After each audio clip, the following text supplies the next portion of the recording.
Kesi ya Tundu Lissu, mwenyekiti wa Chadema, imeanza kusikilizwa hii leo, huku kukiwa na idadi maalum tu ya watu walioruhusiwa kufika mahakamani kutokana na kesi hiyo kuendeshwa mbashara. Tundu Lissu alikamatwa mwezi uliopita akikabiliwa na mashtaka ya uhaini na kuchapisha taarifa za uongo mitandaoni. Muda mfupi uliopita nimezungumza na mwandishi wa habari Humphrey Mgonja ambaye amekuwa akifuatilia kesi hiyo, na kwanza anaanza kueleza mfumo uliotumika kwa mara ya kwanza kuisikiliza kesi hiyo. Kwanza imekuwa ni jambo ambalo lilifurahisha wengi, kwa sababu wengi wa watu ambao walikuwa kuhudhuria kesi basi waliona njia mojawapo ya kuwasaidia kupungua kwa watu mahakamani ni kuendeshwa kwa njia ya mitandao. Kwa hiyo si mtandaoni tu, hata luninga pia zilirusha kesi hiyo mubashara, na wengi walikuwa wakitoa maoni yao kwamba jambo hili ni jema, kwani si tu kwamba watarundikana mahakamani, lakini pia wataweza kufuatilia kesi hii kwa karibu na hatua kwa hatua mpaka pale ambapo watapata kujua kwamba mwenyekiti wa Chama cha Demokrasia na Maendeleo amefikia katika hatua gani kwa kesi hiyo. Kwa hiyo maoni yalikuwa mengi yakizungumzia kwamba ni jambo jema na lingepaswa kuendelea. Tukirejea sasa katika mitandao ya kijamii, unajua kitu kinapokuwa kinakwenda mbashara huwa watu wanaandika maoni pale. Uliweza kukagua na kuona mwenendo ukoje? Nimepitia vyombo mbalimbali vya mitandao, hususan mitandao ya kijamii ilikuwa inarusha maoni ni mengi, na hata pale ukitazama unakosa hata muda wa kuweza kufuatilia kwa makini, kwa sababu kila mtu anatoa maoni yake, na maoni kusema kweli yalikuwa ni maoni mchanganyiko, kwa sababu ukumbuke kuna ambao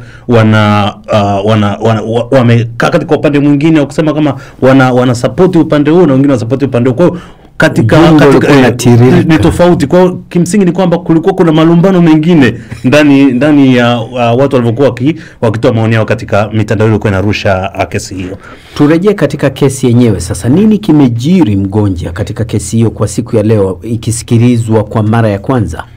Ilianza kwa upande wa mawakili wa serikali, ambako leo walitakiwa basi wawe wanatoa ushahidi ambao kwa yale ambao, kwa hiyo kesi hususan kesi ya kwanza, kesi ambayo inamhusu ni kesi ya kuchapisha machapisho ya uongo katika mitandao ya kijamii, lakini wakasema kwamba ushahidi haujakamilika, na hii pia ilizua niseme mgonganiko wa kisheria, mvutano wa kisheria, kwa sababu kwa upande mwingine, upande wa mawakili wa Tundu Lissu wakawa wanasema kwamba ushahidi unashindwa kukamilika kwa sababu ni machapisho ya mitandao ya maandishi yaliyoandikwa kwenye mitandao ya kijamii. Hapo kunahitaji ushahidi gani mwingine? Ni ushahidi wa kisayansi, ni ushahidi wa kilugha, au nini? Kingetakiwa ni kuchukua machapisho na kuyapeleka. Kwa hiyo wakaomba kwamba pengine jamhuri iharakishe kuleta ushahidi huo, na pia hakimu alikuwa akisimamia kesi hiyo ameomba upande wa jamhuri wahakikishe kwamba wakifika siku nyingine basi wawe na ushahidi, sio kufika na kuahirisha kila siku. Sasa kesi hii imepangwa kusikilizwa lini sasa?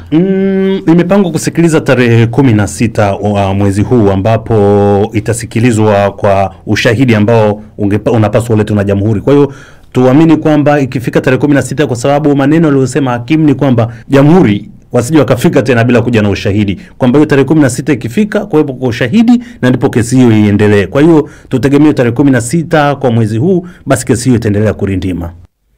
Naam, huyo ni Humphrey Mgonja kama alivyozungumza na mwenzangu Leonard Mubali kuhusu kesi na mkabili kiongozi wa upinzani nchini Tanzania Tundu Lissu. Tukisonga mbele, polisi katika jimbo la Colorado nchini Marekani wamesema watu kadhaa wamejeruhiwa baada ya mwanamume aliyokuwa akipiga kelele na kusema Palestina huru kurusha vinywaji vya Molotov kwenye mkusanyiko wa watu waliokuwa wakiunga mkono mateka wa Israel. Phyllis Mwatea anakueleza zaidi.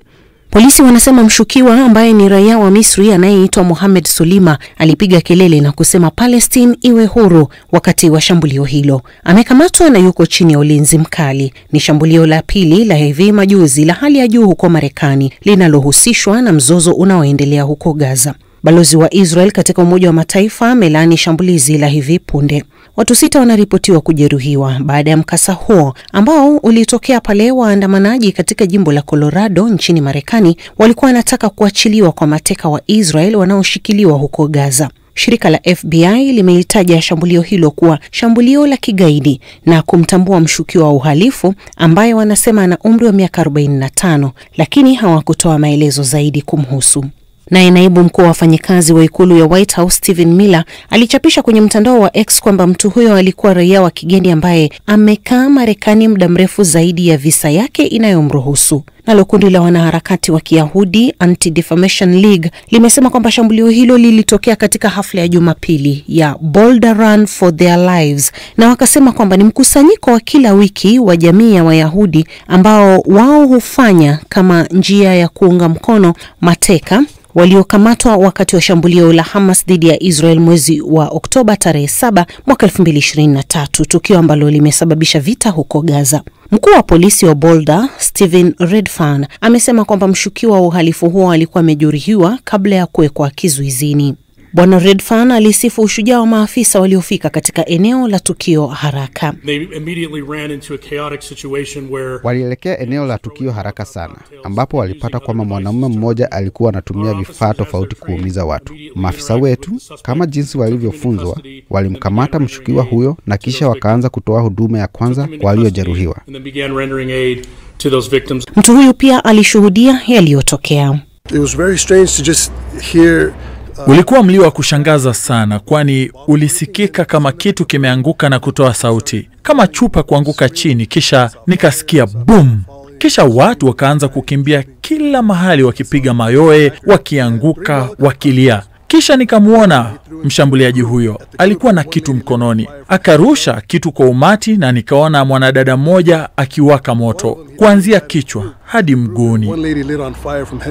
Ikulu ya White House inasema kwamba Rais wa Marekani Donald Trump ameshafahamishwa kuhusu tukio hilo. Waziri wa mambo ya nje wa Marekani Marco Rubio vilevile amelielezea tukio hilo kama shambulio la kigaidi, huku wabunge wa pande zote mbili za mkondo wa kisiasa wakielezea kuchukizwa na mkasa huo na kusema wanaombea wahasiriwa kupona haraka. Mashirika kadhaa vilevile pia yalishtumu ghasia hizo zinazoonekana kuchochewa na chuki.